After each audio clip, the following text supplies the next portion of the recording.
Hey everyone, it's Mari, and Becky Adams and I are back again this week with another fall layout for our mini series Captured Moments.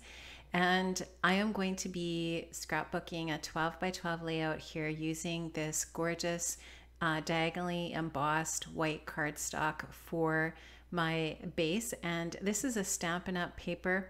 I bought a pack of this embossed paper probably about a year ago now, and I have pretty much used all of it up. I think this is my last sheet, and I absolutely love this embossed cardstock for a base for a layout. Now, this layout that I'm going to be doing here today is extremely simple and easy, and it's an example of how you can put a layout together very, very quickly with, it just very simple, very basic. So I am going to be using this gorgeous cut file from JustNick Studio called Leaf Cluster 2.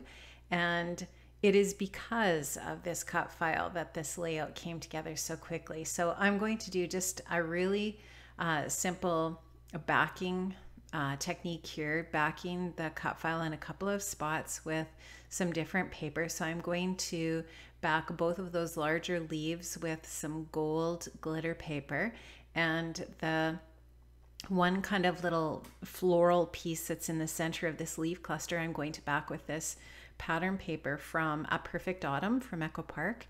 And that is going to be how this die cut or this cut file is backed, as simple as that. Now I'm going to take some inklings in 3 different colors. I'll put the colors on a caption on this frame. And so these are shimmers, and like I said, they're inklings. These products are super easy to use, and they have just a really amazing impact on a layout. So what you do is just activate them with a little bit of water first. You just spritz a little bit of water into those little pots and stir that up with your brush. And I'm just going to use a little bit of plastic packaging to put this onto my layout. So you'll just see me take this really inexpensive paintbrush and activate that paint and just put that onto my packaging and then smoosh it down onto my cardstock. Now ahead of time, what I did with my white cardstock is I kind of just took a pencil and marked basically where my different like my photograph and my leaf cut file are going to be on the layout, so that I knew where I sort of wanted to put these colors so that the colors will be poking out around the cut file and the photograph. So I did that ahead of time. I'm not sure if you can see those pencil marks on that white cardstock or not, but I just take my paper towel and blot off the excess moisture here because I did not prime this paper with any gesso or anything. So I didn't want too much of the water to absorb into the paper because it will make the paper warp a little bit more. So if you can just get in there quickly and sop up some of that moisture, it will help your paper to retain its shape. Now this is a really pretty kind of a garnet color, and I was thinking I might use a little bit of kind of a wintry red pattern paper to back my cut file, but I decided not to. Once I had this on the paper, you can see that it's a little more pink than red. So this is a fall layout, and the color scheme that I was going for was kind of more of a blue and a reddish kind of a coral and gold. But I'm okay with this being a little more pink, just because when I put the cut file back on there, it tones the pink down a little bit, and it still looks fall because the photograph is a fall photo, and the cut file obviously with the leaves could be interpreted as being fall as well. So I just like it. I think it looks really good, and I wasn't disappointed with that kind of the pink tone in that garnet color. I like it. It's gorgeous. It just didn't look quite as much like the swatch that I had on my swatch card of that color, so I maybe perhaps didn't mix it quite enough. So you can see in the pot it does look a little bit more red than pink, but I like it anyways. It's fine. So now I have those 3 different inklings on there, and I had an idea of how I wanted to place my photograph in this cut file, and you'll just see me kind of move it around a little bit there until I am happy with the amount of color that's poking out around the cut file. Now this photograph was printed in 3.7 by 3.7. It's in color, obviously. I wanted to print this one in color rather than black and white just because of the fall colors in the trees and the leaves.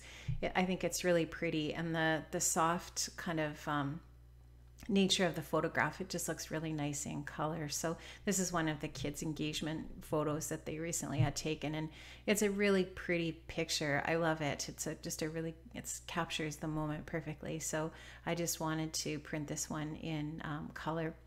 Now I'm going to take this button, which is from, I think it's from Chasing Dreams. It's one of the fairly recent Maggie Holmes collections.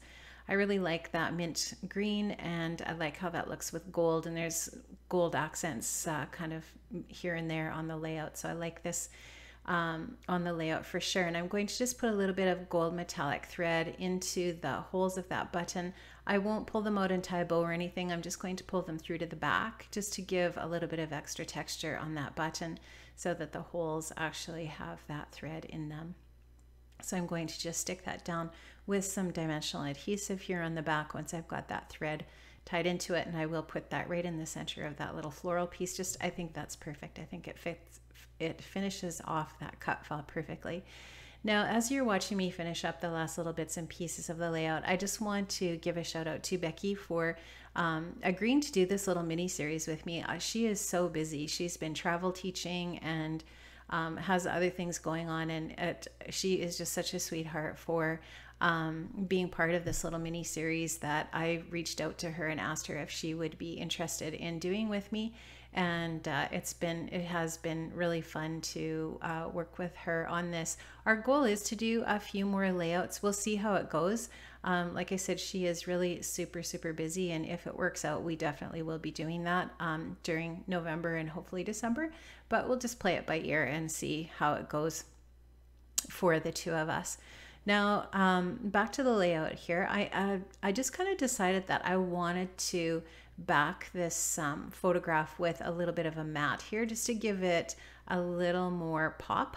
I just took a little bit of that black heart paper, and I think this is from Chasing Dreams too, if I'm not mistaken. It's definitely from Crepe Paper and Maggie Holmes, and I just wanted to do a little bit of a matte on that photograph just to give it a little bit more interest. Now, I was looking at it and trying to decide if I wanted to do any more layering behind there, but the only other thing that I do is I add a little piece of vellum paper that has some gold foil hearts in it, and that was a crepe paper, I think a paper from Crepe Paper from a Valentine's collection a while back. Now, those little alphas that spell out the word love come from a phrase sticker sheet from Amy Tan. I think that was from Hustle and Heart, I think was the name of that collection. And I will use that as part of my title for this layout. So you just saw me add that little bit of vellum behind there. I just cut it in that kind of two-sided piece there and slip that in behind. I am using that vellum with the hearts on it very sparingly because I don't have very much of it left, and I had 2 sheets of it, and I just keep using little bits of it now and again, and I love it. Now I'm going to use a little bit of these chipboard pieces from Chasing Dreams, I believe, again, and I'm just going to use that little foil chipboard heart and then the word together here. And that tone of aqua that's on this together word is perfect for that pattern paper that I used to back that floral piece in the cut file. So I really like how this looked, and so I'm going to actually add a hashtag in front of that so that it's going to be love and then hashtag together. I'm going to add a couple of little foil phrase stickers from one of the Maggie Holmes collections. I don't remember which one it's from, but one of the phrase sticker sheets, and a little bit of gold thread, and that is going to be it. So stay tuned for a few still shots here, and make sure you check out Becki's video. I will leave a link to her channel in the description box below. Again, I just want to thank Becki so much. She is so awesome. I am a huge fan of her work, and definitely fangirling here with having her collaborate here in this little mini series with me, and I really appreciate it a lot. So this is the finished layout. Super simple, but I love it. It's so pretty. This is one of my favorite kinds of layouts to do, guys. It's just really simple and pretty, and it didn't take very long to do, and that was awesome. So thanks so much for stopping by, guys. I really appreciate it. Hey, I'm also going to leave a link to this cut file in the description box below for JustNick Studio as well. This is a gorgeous cut file. Bye bye.